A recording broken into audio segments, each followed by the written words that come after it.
वंदे कृष्णं जगद्गुरु वंदे कृष्णं जगद्गुरु वंदे कृष्णं जगद्गुरु। मित्रों, आज का मुख्य विषय कर्म योग है, जिसमें पिछली वीडियो में मैंने कर्म योग के बारे में थोड़े अपने विचार प्रस्तुत किए थे।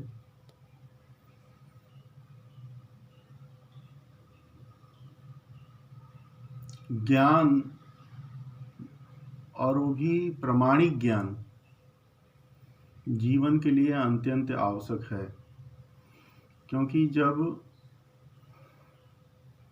प्रामाणिक ज्ञान और उसमें सन्निहित दिव्य विचारधारा हमारे जीवन को प्राप्त होती है, तो उससे जो भी प्रेरणादायी तत्व हमें हमारे जीवन में साकार होते हैं, वो हमें दिव्य जीवन जीने के लिए प्रेरित करते हैं, अच्छा जीवन जीने के लिए प्रेरित करते हैं।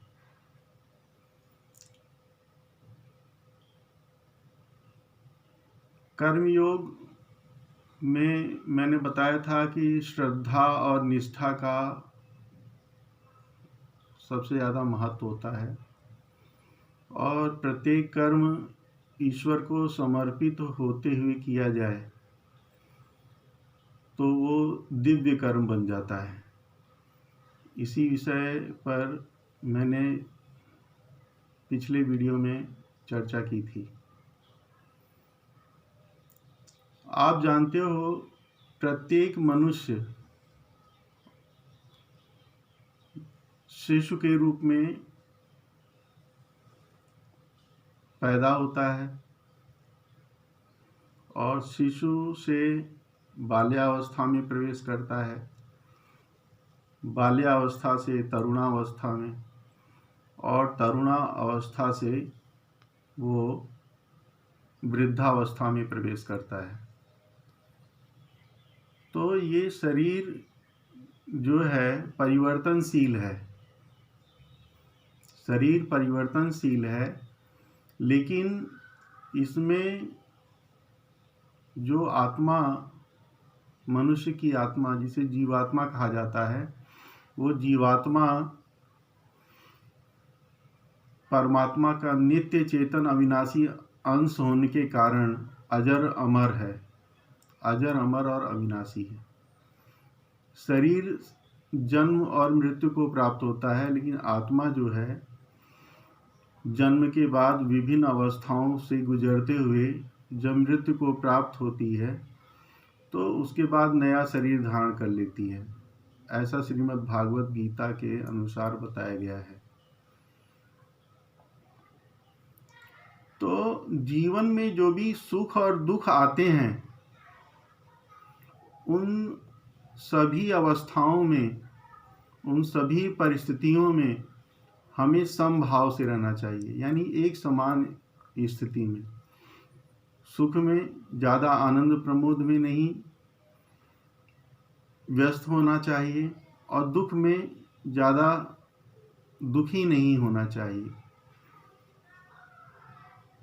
जो दोनों अवस्थाओं में समभाव रहता है, वही मुक्ति को प्राप्त होता है। यहाँ मुक्ति का अर्थ है अपनी संकीर्ण विचारधारा से विमुक्ति, अपने राग द्वेष काम क्रोध मोह लोभ मद मत्सर, ये जो विभिन्न प्रकार की संकीर्णता है, उस संकीर्णता जन्य स्थिति और अवस्थाओं से स्वयं को मुक्त करना, यही मुक्ति कहलाती है।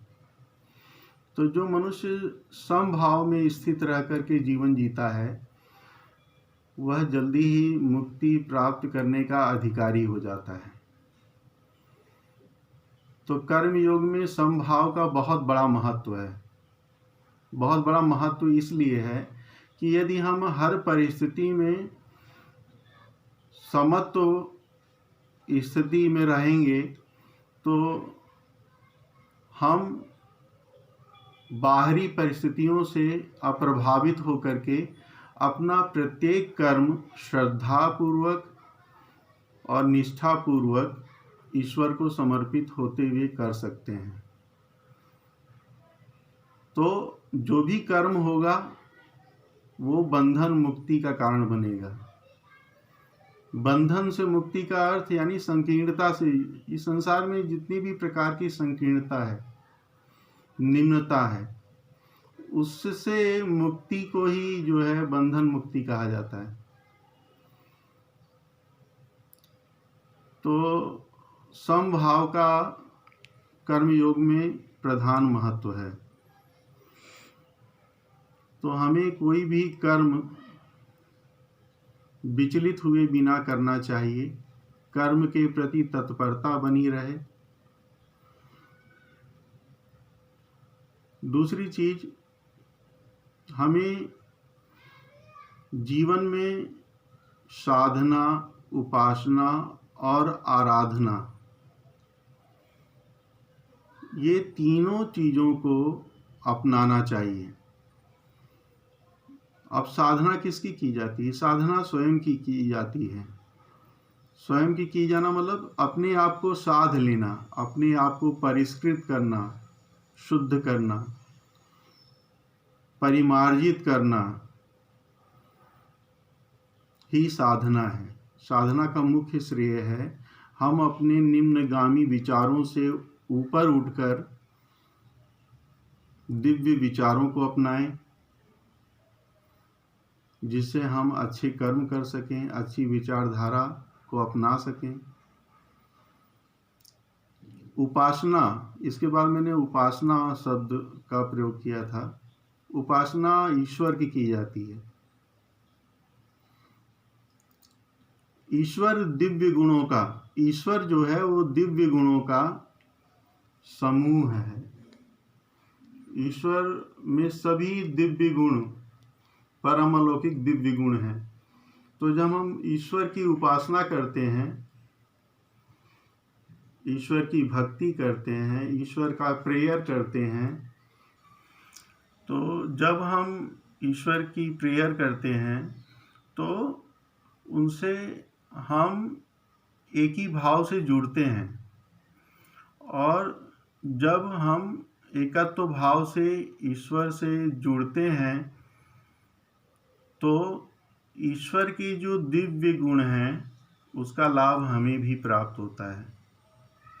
आप जानते हो परमात्मा सत्य चित आनंद है।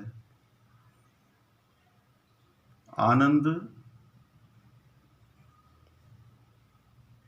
और चित यानी शक्ति, और आनंद का अर्थ तो जानते ही हैं आप। तो परमात्मा सच्चिदानंद घन है। तो जब हम उसकी उपासना करते हैं, भक्ति करते हैं, तो उसके सारे गुणों से ओतप्रोत होते हैं और उसका लाभ हमें मिलता है। तो जब हमारे अंदर दिव्य गुण उत्पन्न होंगे तो हमारे अंदर अच्छे विचार आएंगे, अच्छे भाव आएंगे, और यही अच्छे भाव और विचार हमें सत्कर्म करने के लिए प्रेरित करते हैं। तो उपासना करना अत्यंत आवश्यक है। चाहे थोड़ी ही देर किया जाए, लेकिन उपासना करना अत्यंत आवश्यक है। इसके बाद तीसरा शब्द था आराधना। आराधना विश्व की जाती है। आप या हम जो भी विश्व की सेवा करते हैं, जिस रूप में भी सेवा करते हैं, तो वही आराधना है। क्योंकि ये जो संपूर्ण विश्व है वह परमात्मा का ही साक्षात स्वरूप है। तो इस संसार में जितने प्राणी हैं वो भी ईश्वर के ही अंग प्रत्यंग हैं, ऐसा मानकर चलना चाहिए। तो जब हम उनकी सेवा करेंगे, उनके प्रति परोपकार की भावना रखेंगे,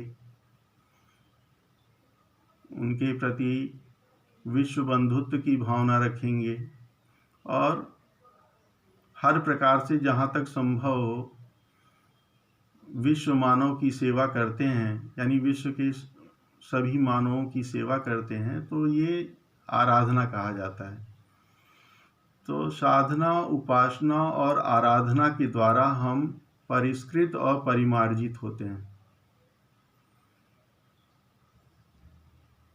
प्रत्येक परिस्थिति में विचलित हुए बिना यदि हम कर्म करते हैं तो वो क्या होता है? समभाव। तो आज मैंने साधना, उपासना, आराधना के साथ समभाव के विषय में चर्चा की। अब ईश्वर में अनेक गुण हैं, दिव्य गुण हैं। जैसे आपने सुना होगा, परोपकाराय पुण्याय पापाय परपीड़नम। किसी भी मनुष्य को हमारे वचन द्वारा, कर्म द्वारा या मन से हम किसी को पीड़ा पहुंचाते हैं, किसी का अहित करते हैं, किसी का बुरा करते हैं, तो वही पाप है।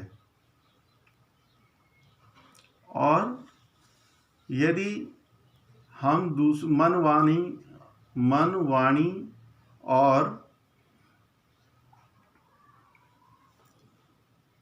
कर्म द्वारा दूसरों की सेवा करते हैं, दूसरों का भला करते हैं, दूसरों के हित में सोचते हैं, तो वही पुण्य है। पुण्य की सीधी परिभाषा है परोपकाराय पुण्याय, और पाप की सीधी परिभाषा है पापाय परपीड़नम। तो परोपकार करना ही पुण्य है और दूसरे को किसी भी प्रकार की पीड़ा पहुंचाना ही पाप है। तो कर्म योग में ये हमें ध्यान रखना होता है कि हम जो भी कर्म करते हैं उससे किसी का किसी भी प्रकार से अहित न हो। जो भी कर्म हो वो समत्व भाव से हो, समभाव से हो। यानी हम किसी भी परिस्थिति से विचलित हुए बिना अपने प्रत्येक कर्म को पूरी श्रद्धा और निष्ठा से करें और ईश्वर को समर्पित होकर करें।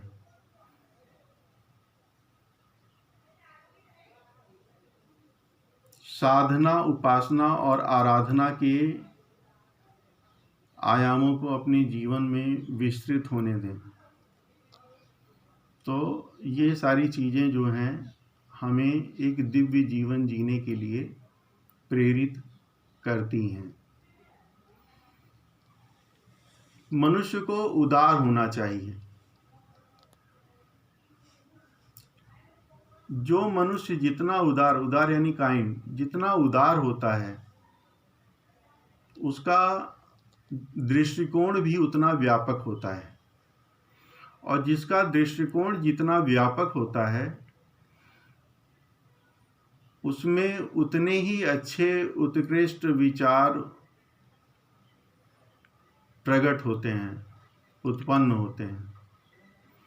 तो उदारता रखने से, जो मनुष्य अपने मन में उदारता रखता है उसका दृष्टिकोण व्यापी बनता है, यानी व्यापक होता है। तो इस तरह आज के इस वीडियो में मैंने कर्मयोग करते समय किन किन चीज़ों का समावेश करना चाहिए, इन बातों पर अपने विचारों द्वारा प्रकाश डाला है। आशा करता हूँ आपको अच्छा लगेगा।